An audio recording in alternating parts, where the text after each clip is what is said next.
my camera. Velcro didn't. Velcro fail. Look at that.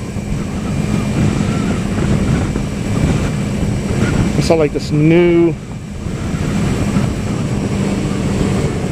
Velcro. I guess it wouldn't be new. It's just a new type.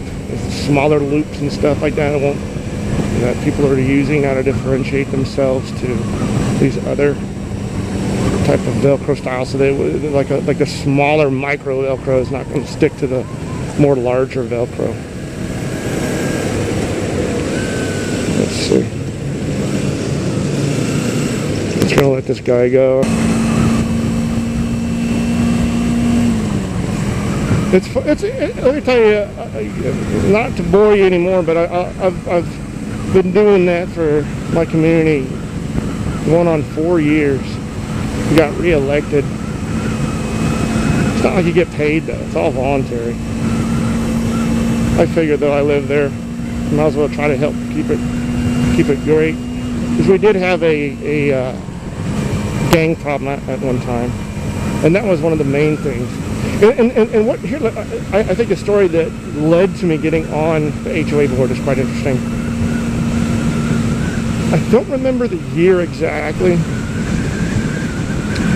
but suffice it to say, one Thanksgiving, the day after, we had fun with the holiday and stuff with the family and all this other good stuff, right? But I'm with my kids, and look at this guy. I'm with my kids, and we're watching a movie and stuff, and then all of a sudden it gets late, and we crash on the couch and stuff. And all of a sudden, at 1 in the morning, bam, bam, bam, bam. I mean, it's just loud. I was, what the hell is that? My dog is going crazy. So I get up, and my dog's in the back is at the backyard door. Okay. So I turn on the light to the backyard. Don't see anything. I don't know what's going on. So what's this stuff? You know. So my dog's still at the back door. What is it? Kind of go out, stick my head out the back door, look around, don't see much anything. So I don't know what it is. I go to my wife and say, hey, did you hear that? And she said, oh, I didn't hear anything. She was out, didn't wake her up. So then I'm like, oh well, maybe it's part of the dream. I was dreaming something, but oh well. Yeah, thanks for stopping, man. Love these people. Bolt right out. Anyway, so I kind of dismiss it, turn the backyard lights off, head back to the couch, and I start kind of like hearing voices. So my dog is going nuts again. And what the heck? So okay, this time I get my shoes on. Yeah, you kind of get lazy. You don't want to get all your stuff up and all this, if everything looks okay. So I get my shoes and stuff on. Go in the backyard. Look to the right, nothing. Look to the left. Where the hell's my fence? My fence is missing. What the hell's going on? Unbelievable. The fence just not there. And we have a concrete brick column at the left back corner of our yard, because my backyard, if you go beyond the fence, is a street out there. It's the 2-lane street I was talking about, which is now a 4-lane street.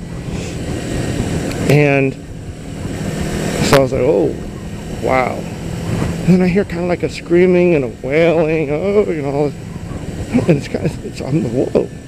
I go over to my neighbor, because my neighbor, basically the side fence, our privacy fence that separates our 2 yards, is missing towards the corner.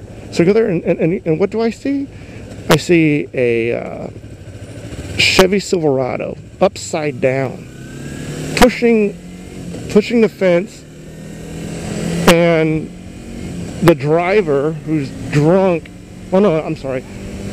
A passenger who is, drunk as all get out, just getting out like a jello. He doesn't move, just slouching his way out. And the girl who was the driver had already gotten out. So I'm just in amazement to see this crushed, upside down Chevy Silverado and the passengers getting out. I was just totally amazed by this. We go there to help, and my neighbor's all freaked out. Doesn't know what's going on. All of his fence is gone, whereas a huge chunk of mine is gone. And so I go out there, we get them, and of course we have to get the police and everything. So the county comes out and puts up these massive lights. I mean, just light up the entire area. And then you see that this vehicle lost control. Good Lord, a good quarter mile up, bounces up. They hit the curb, and we have like some dunes, little grass dunes. It's like a barrier that protect us. But this thing just used it as a ramp. Man, took out five fences, I would say. Just pulverized all these concrete columns and was bouncing around, took out trees, because we have pine trees within these hills. It is insane. And ended up upside down in my neighbor's yard.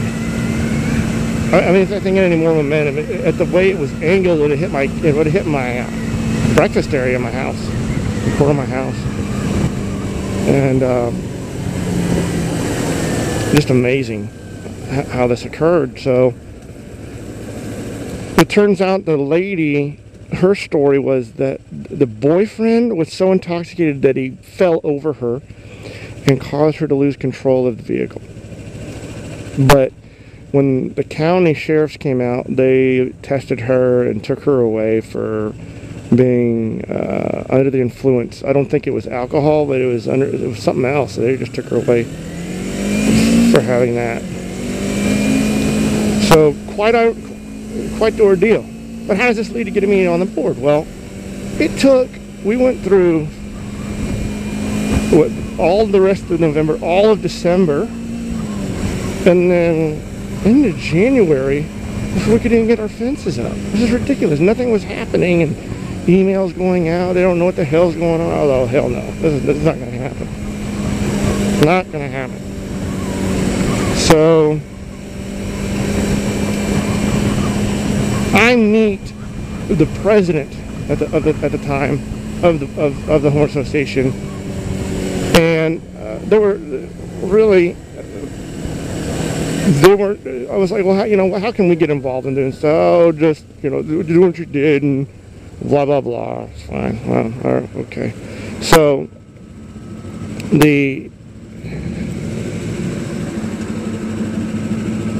what was his name? Yeah.